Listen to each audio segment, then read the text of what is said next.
Karnataka expands Marusanchana scheme to boost learning for 18,000 students. CISF releases PET and PST exam cards 2025 for constable tradesman recruitment. Download now.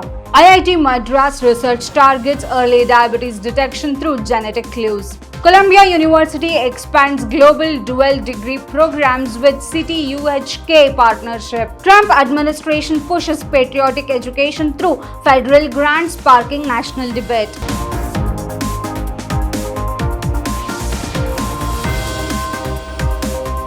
Karnataka is expanding its Marusanchana scheme to 27 districts, aiming to support around 18,000 government school students in class 6 to 10 who are lagging academically. Originally a pilot to improve SSLC results, the scheme showed success in 8,821 schools across 17 districts. Starting after the Dasra holidays, the scheme will now cover more areas under the Department of State Educational Research and Training. The program offers 50-hour remedial curriculum per class over 5 years, focusing on core subjects except Hindi. Students will receive practice materials and teachers will undergo specialized training. By addressing the learning gaps through structured support, the scheme underscores Karnataka's commitment to enhancing foundational skills and academic performances across government schools. The Central Industrial Security Force (CISF) has released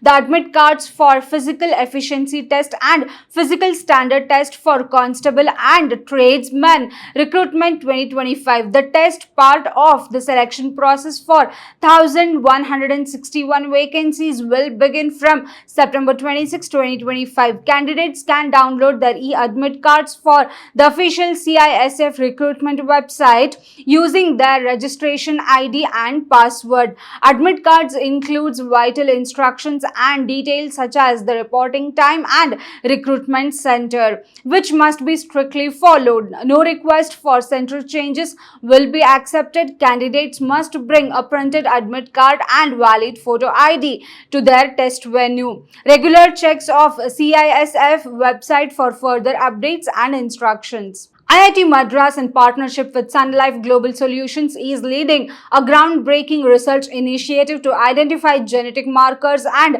biomarker pancreas stains for early detection of type 2 diabetes. The project aims to diagnose pre-diabetes before symptoms emerge, offering hope for millions in India, where 77 million adults have diabetes and 25 million are pre-diabetic, many underdiagnosed.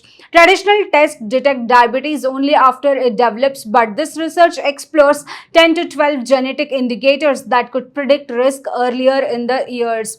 Building on past studies of South Asian genetic predispositions, the initiative seeks real-world applications like affordable diagnostic kits and updated clinical guidelines. If successful, the project could reshape the global diabetic prevention strategies and significantly reduce India's healthcare and economic burden. Columbia University has expanded its international dual bachelor's degree program by partnering with City University of Hong Kong, adding to its existence collaboration with Sciences Po France, Tel Aviv University Israel, and Trinity College Dublin, Ireland. These programs allow students to earn 2 degrees in 4 years, 2 years abroad and 2 at Columbia's School of General Studies. Starting this fall 2026, high school graduates can apply directly to Columbia City UHK program. The expansion aims to offer global exposure while boosting GS revenue and enrollment.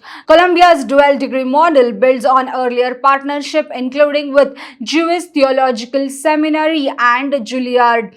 But despite growth, some partnerships like with Tel Aviv University have faced political oppositions on the campus. The Trump administration has launched a federal grant initiative prioritizing patriotic education, aiming to instill civic pride and highlight American achievements. The Education Department claims the effort promotes accurate and inspiring inspiring historical narratives. Critics, however, warn it may lead to political narrative control, undermine academic freedom, and sensitize key aspects of US history. An executive order signed in August grants political appointees oversight of grant approvals, with over 40 groups aligned with Trump's Make America Great Again movement involved in implications. Civil rights advocates caution that the policy could suppress free expression and critical inquiry. Supporters argue that it strengthens national identity as grant applications open. Experts foresee long-term impact on how American history is taught and understood nationwide.